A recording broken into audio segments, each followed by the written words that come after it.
concreto de por dónde van las cuerdas de salto y todo eso, y cuánto margen de seguridad tenemos luego a la pared. Taptiki, shish kebab, moussaka.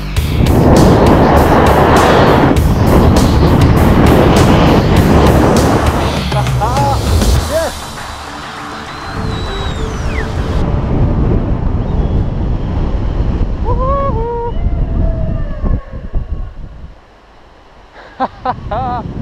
Yeah.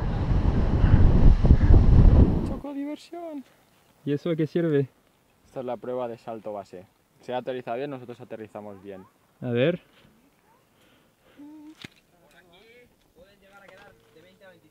¿Accidente o...? No, no, todo perfecto. Podemos saltar.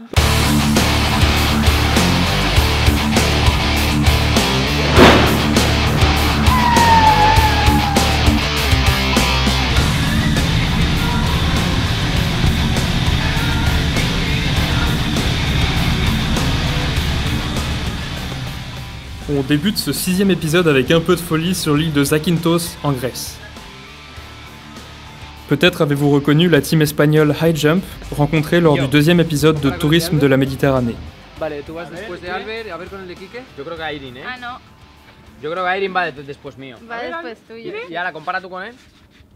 Joder, Qui macho, salta soy pendiente. primero? Después de Irene o después... Si j'ai choisi de débuter l'épisode sur une île, c'est aussi parce que la Grèce en compte un certain nombre, et que la principale activité sur ces îles, c'est le tourisme.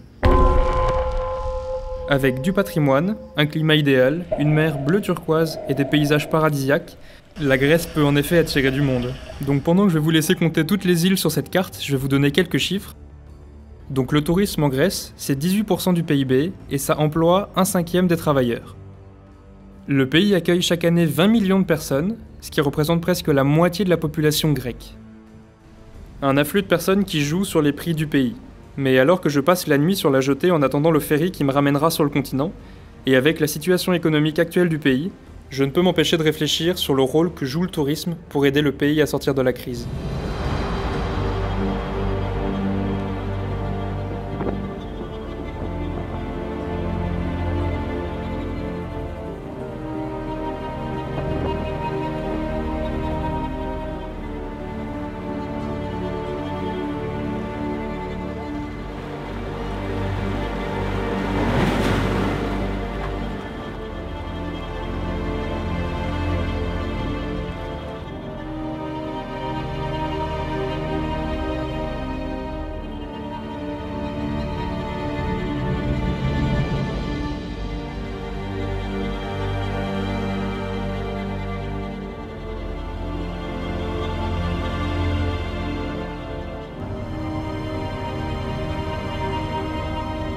Cette traversée en ferry sera l'occasion pour moi de faire un aparté sur le tourisme de croisière. C'est toujours aussi impressionnant de voir la taille d'un paquebot comme ici à Corfou ou encore à Venise il y a quelques mois. Je vous réexplique rapidement le principe du voyage en croisière. Donc les touristes embarquent à bord d'un bateau, du voilier jusqu'au paquebot, à bord duquel on retrouve tout type d'activités et de services. Le bateau fait des escales, les touristes peuvent alors faire une excursion en ville avant de revenir à bord pour embarquer pour une autre destination. Donc c'est très convivial, on ne voyage pas seul et ça permet de limiter les efforts qui sont liés au déplacement. Donc c'est idéal pour les familles, pour les seniors et pour tous ceux qui veulent vraiment se reposer. Mais ça amène aussi quelques impacts négatifs. Donc pour les gros paquebots, déjà lorsqu'ils sont à quai, on peut parler de pollution visuelle puisqu'ils sont en général très proches des lieux touristiques. Mais ça amène aussi une fragilisation du sous-sol comme c'est le cas à Venise, ce qui accélère l'érosion du littoral. Et enfin, imaginez plusieurs milliers de personnes qui descendent en même temps du bateau pour se rendre plus ou moins au même endroit pour visiter. Ça empêche l'assimilation du tourisme à la vie locale. On peut donc parler de massification du tourisme.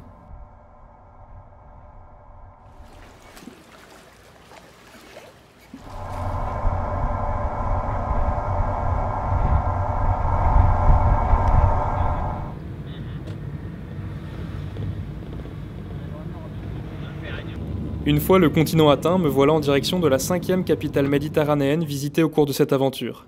Après Rome, Ljubljana, Podgorica et Tirana, bienvenue à Athènes.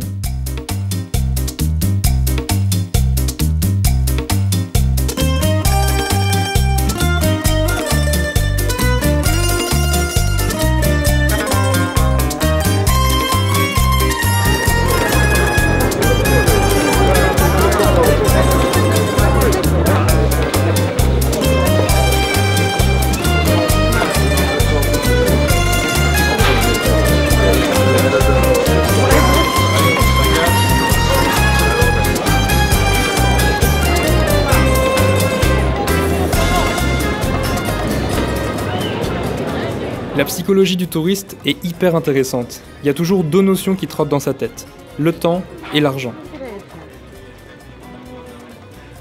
Combien de temps est-ce qu'il me reste avant de rentrer? Combien d'argent est-ce qu'il me reste pour profiter?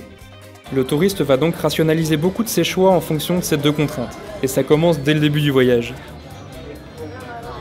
On l'a vu dans l'épisode 5, à l'approche de la saison touristique, les touristes s'empressent pour acheter leurs billets, et donc selon la loi de l'offre et de la demande, les prix vont augmenter. Donc il faut anticiper le billet. Quand est-ce que je pars et combien de temps? Quelle option est la plus intéressante? Est-ce que je tire un trait sur mon confort pour obtenir un prix plus bas?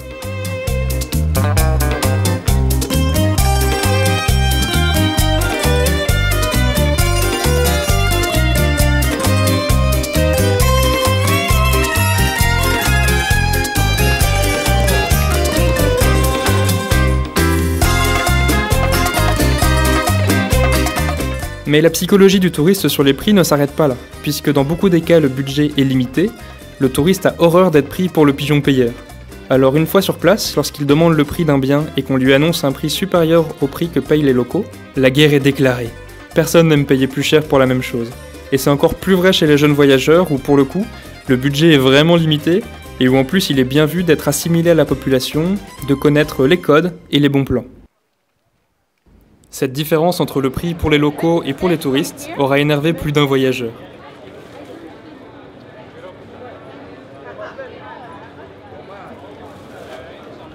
Mais certains pays vont encore plus loin, comme c'est le cas de Cuba qui a deux monnaies, le peso cubain pour les locaux et le peso cubain convertible pour les étrangers. Mais alors pourquoi les habitants montent-ils les prix dans les zones touristiques et à quoi correspond ce prix plus élevé ? Bon alors premièrement, les habitants peuvent compter sur la désinformation de certains touristes qui ne savent même pas qu'on peut acheter le même produit moins cher ailleurs, mais ils comptent aussi sur le fait que pour certains achats, le prix n'est pas élastique. Quand les touristes ont soif, c'est pas parce que la bouteille coûte un peu plus cher qu'ils ne vont pas l'acheter. Mais la deuxième raison est vraiment intéressante. Donc on a une bouteille d'eau à 1,50€ sur la place touristique, contre cette même bouteille à 70 centimes dans un coin non touristique. Ce surplus dans le prix, ça correspond à ce que le touriste est prêt à payer pour économiser le temps qu'il mettrait pour trouver la meilleure option possible. Certains touristes qui n'en comprennent pas le sens voient alors cette augmentation du prix comme une arnaque, et ça ne peut que les renvoyer à leur statut de touristes. Car malheureusement, les touristes n'aiment pas du tout être pris pour des touristes. Ah, je vous avais prévenu, la psychologie du touriste, c'est quelque chose. Ce serait comme un jeune qui fait des études, mais qui ne veut absolument pas être pris pour un étudiant. Ça prouve bien que le mot touriste, ça renvoie à un comportement qui est dépassé, auquel on ne veut pas être assimilé. Ça renvoie à un cliché négatif.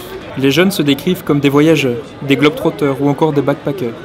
Mais attention à quelques dérives, ce n'est pas parce que le nom change qu'il faut en oublier les responsabilités qui vont avec. Car le touriste vient profiter de ses vacances pour se reposer et pour s'éloigner de toute contrainte auxquelles il est habituellement soumis dans son pays. Et dans ce cas-là, le prix peut être psychologiquement néfaste. Car sous prétexte qu'on n'aime pas être privé de nos libertés pendant nos voyages, il peut être tentant d'utiliser l'argent pour se débarrasser de ces contraintes. J'ai payé, j'ai le droit de. Et malheureusement, cette phrase, elle peut s'appliquer pour les dégradations, pour la petite corruption, notamment des policiers, pour les drogues, pour la prostitution, que nous verrons plus en détail dans le prochain épisode en Turquie.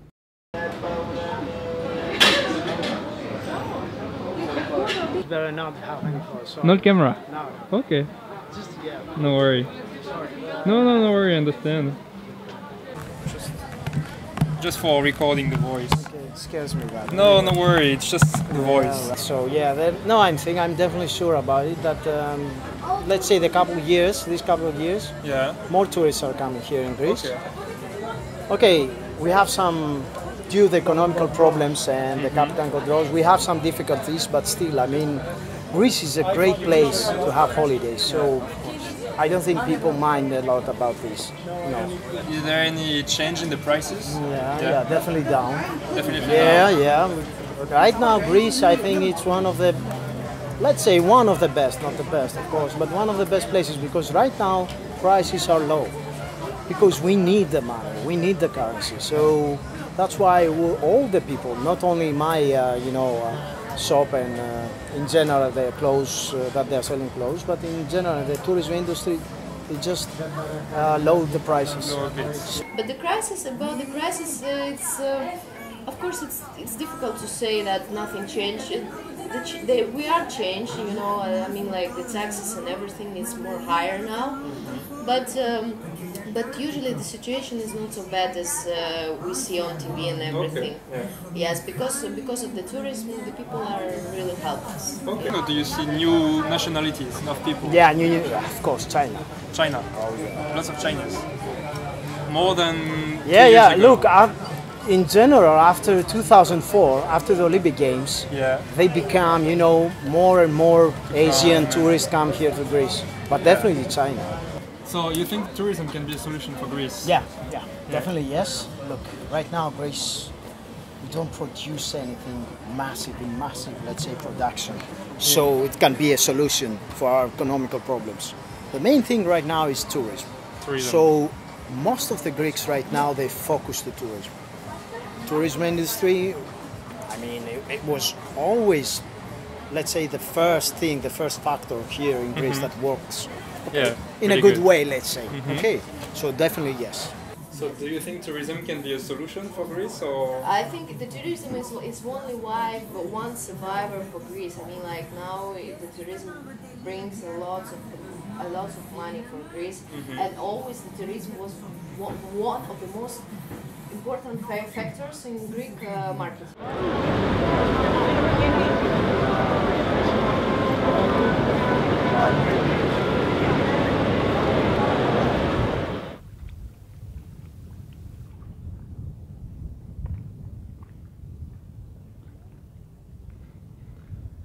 Alors que l'économie du pays est mise à mal, on voit bien que la Grèce peut compter sur son histoire, son patrimoine, sa culture et surtout son sens de l'accueil pour accueillir de nouveaux touristes. Le tourisme permet de maintenir une activité économique dans le pays malgré le fait qu'il soit traversé par une crise et il permet surtout de le stabiliser. Donc en ce sens, on peut dire que le tourisme est secteur d'espoir pour tous ses habitants. Le monde bouge, l'Europe change et la Méditerranée occupe une grande place dans l'actualité. Les Grecs se cherchent, leur modèle ayant montré des limites, ils se tournent vers de nouvelles manières de faire. Mais les Grecs ne sont pas les seules personnes à se chercher en ce moment même. Ma route a croisé celle de Syriens, d'Irakiens, d'Afghans, en transit vers un monde meilleur. Et face aux réactions virulentes de certains internautes européens, avec des commentaires marqués par une mauvaise connaissance du phénomène et par la peur de voir leur mode de vie changer, je trouvais opportun de réaliser une vidéo sur la thématique des réfugiés. Car là, ce n'est plus uniquement notre responsabilité de touristes et de voyageurs qui en dépend, c'est surtout notre responsabilité de citoyens à tous. Donc un grand merci d'avoir regardé cette vidéo, on n'oublie pas, on s'abonne, on commente, on partage si on a aimé, et je vous dis à dans 15 jours.